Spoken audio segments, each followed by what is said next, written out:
Ya, mari kita lihat dari sudut pandang yang agak sedikit luas ya. Kita sekarang sedang melihat suatu gunung es, fenomena gunung es, di mana yang kita alami sekarang, entah itu kericuhan, ada reaksi menampung reaksi, itu hanya sekedar the tip of the iceberg. Jadi ada puncaknya. Puncaknya adalah keracunan, puncaknya adalah orang tua yang sudah mulai was-was ya. Yang itu yang kita takutkan. Nah, sekarang kalau kita lihat di bawah air itu ada gunung es yang sebenarnya.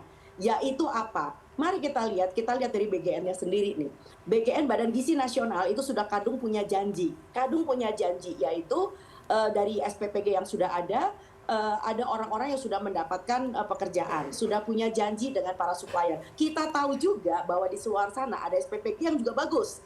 Itu masuk ke dalam saya punya media sosial. Nah, jadi dengan kata lain bahwa jangan sampai urusan yang kayak begini lalu SPP yang bagus-bagus itu lalu kemudian kena imbasnya. Kita harus berpikir, jadi BGN harus betul-betul melakukan moratorium kecil-kecilan secara internal ya. Jadi artinya memang yang bagus harus tetap dibina dan tidak boleh kelolosan dengan fungsi supervisi, monitoring dan evaluasi.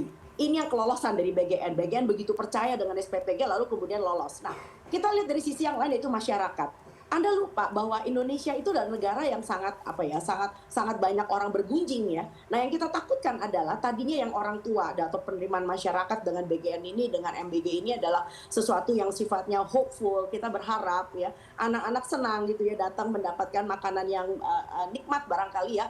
Nah, sekarang kata bergizi sudah berubah menjadi beracun.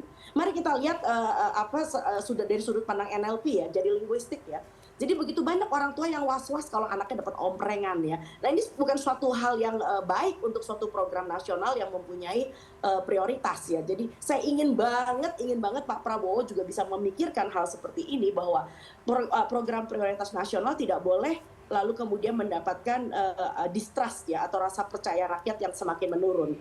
Barangkali itu jawaban saya. Dan satu hal lagi yang lebih penting lagi adalah sangat tidak bijak kalau seandainya makanan-makanan lokal kita yang berasal dari makanan segar lalu diubah menjadi produk ultra proses. Ini yang sekarang lagi ngetren nih, produk ultra proses.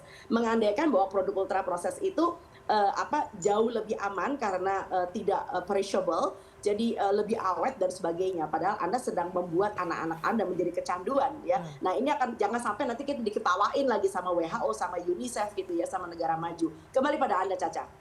Itu artinya moratorium dilakukan namun tidak dalam skala besar, Dokter Tan. Menurut saya demikian. Jadi kita harus sedikit prihatin juga dengan SPPG yang selama ini berjalan dengan baik. Dengan catatan lagi bahwa libatkanlah lintas sektoral, ya lintas institusi. Jadi kita punya Pemda yang di bawahnya ada Dinas Kesehatan, di bawahnya juga ada BKKBN dengan segala macam kader-kadernya mereka. Lalu kemudian ada lagi Kementerian Desa yang juga punya banyak kader. Jadi manfaatkanlah sumber daya ini. Jadi jangan sampai nih kita yang udah terbiasa kan memberikan PMT, pemberian makanan tambahan ya bagi anak-anak yang bergizi kurang dan sebagainya pada ibu-ibu hamil yang KEK, lalu kemudian ini diambil alih semuanya oleh MBG. Bahkan banyak sekali ketakutan di akar rumput yang mengatakan bahwa sekolah kami sebetulnya udah punya kayak di Muhammadiyah di Solo ya, barangkali Anda sempat nonton.